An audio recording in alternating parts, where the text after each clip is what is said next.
আসসালামু আলাইকুম সুপ্রিয় শিক্ষার্থী বন্ধুরা, নরিন স্টাডি হোম থেকে তোমাদের জন্য নিয়ে এসেছি আরেকটি ভিডিও।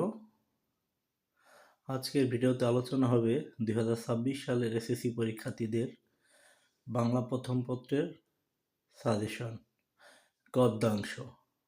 তো আশা করি এই সাজেশনটি পড়লে তোমাদের 100% গদ্যাংশ থেকে সৃজনশীল এবং নৈতিক কমন বাঁধবে। তো প্রথমেই রয়েছে শুভা, তারপর বই পড়া, আমাটির ভেপু, মানুষ মোহাম্মদ সাল্লাল্লাহু আলাইহি সাল্লাম, নিম গাছ, শিক্ষা ও মনুষ্যত্ব, প্রবাস বন্ধু, 21-এর গল্প, প্রত্যুপকার। এই 9টা গদ্যাংশ পড়লে তোমাদের 100% কমন থাকবে, সৃজনশীল এবং নৈতিক। আশা করি ভালো লাগবে।